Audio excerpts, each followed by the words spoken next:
जय माता। मेरे भोले बाबा, मेरी माँ महाशक्ति, जो सारा संसार की माता, हम सबकी माता लोग को कोटि कोटि प्रणाम करते हैं। आपकी जटाएं बड़ी ओरिजिनल हैं एकदम। हाँ सर, ये तो ओरिजिनल है। बोला तो कैसा है, मैं बचपन से बहुत भोलेनाथ बाबा को सेवा करती हूँ और मुझे बहुत भगवान का है, तो मुझे नहीं मालूम। मेरा तो बहुत पहले बहुत छोटे छोटे बाल थे, तो मैं ऐसा बोलती थी, सबका बाल देखती थी ना, तो मैं बोलती थी क्या सबके कितने बड़े बड़े बाल है, माँ मुझे भी तो मेरा भी बड़े बाल होगा तो बहुत अच्छा होगा।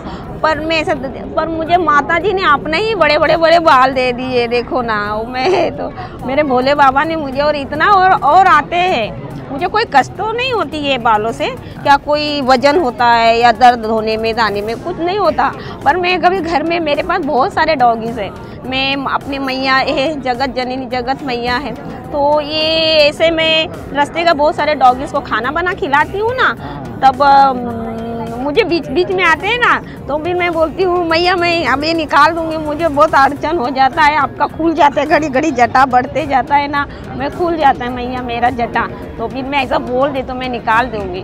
पर लोग ऐसे मैं बोलने जाती हूँ तो लोग सब बोलते हैं कि ऐसा जटा सबको नहीं आते हैं, आपका बहुत नसीब है। मैं बोली मैं क्या नसीब, में सब बहुत तो लड़ाई करते रहती हूँ, मैं तो किट किट करते रहती हूँ, पर ऐसा नहीं, मेरा मन नहीं ऐसा है, पर मैं जो है मुँह में बोल देती हूँ। पर मैं मैया जी ने मुझे ऐसा दे दिया है, मुझे कोई तकलीफ तो मैं नहीं होता है ना, सोने में भी नहीं होता है ना, धोए तो कुछ भी नहीं होता है। और बढ़ता मैया को मैं बोलती हूँ।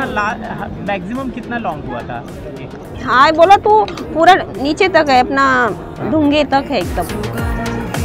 चलो इस महाकुंभ में मैया ने हमें यहाँ लाया होगा, तो मैया चाहती होगी क्या मेरा जटा जो निर्मला जी को आया है तो थोड़ा पर विचार हो जाए, तो आपसे मिलाया है कोई।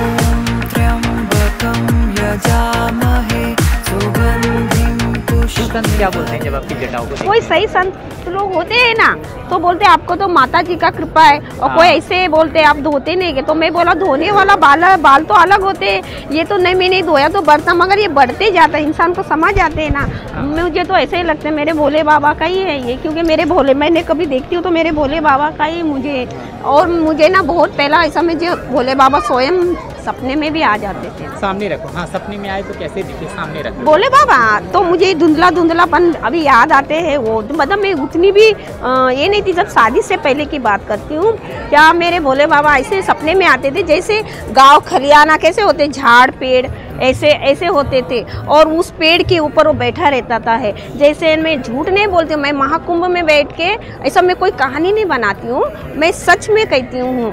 क्या मेरे वो दिन मुझे अभी भी याद है कि मेरे 2-3 बार आए थे, पर मुझे वो एक ही दिन का याद है। जैसे आम के पेड़ में बैठे थे भोले बाबा, जैसे छोटा आम का पेड़ था तो उसके ऊपर वो भोले बाबा बैठे थे, और माता गौरी भी बैठी थी उसके साथ, और बाबा जैसे जो बैठते हैं ना, हम देखते हैं जैसा ये सब पहने थे, वो ऐसा जो है ऐसा जटा था भोले बाबा का हाथ में, और सारा त्रिशूल था, और उनके ना ऐसे भोले बाबा बैठे थे, इस बाजू में मैया बैठी थी माता पार्वती, और उसके साथ गणेश भी था। बस मुझे वो दिन अभी तक याद आती है, क्योंकि ना मैं तो ऐसी नेपाल की हूँ, पर मेरा जन्म महाराष्ट्र है, और मेरे तो भोले बाबा ही पशुपतिनाथ तो मेरे भोले ही बाबा है।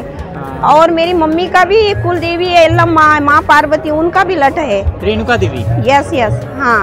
और मैं भी चाहती हूँ कि मेरे जटाओं के बारे में लोग तो समझ गए कि ये कोई सही है और माता जी का है। जो माता जी का मान भक्त है वो बोलना नहीं पड़ते, वो समझ जाते। तो मुझे भी अच्छा लगा, मैं कोई ये करने के लिए नहीं, तो मैं भी चाहती हूँ मेरे माता जी के थोड़ा ये हो जाए। आपका नाम क्या है? मेरा नाम निर्मला किशोर शेट्टी है।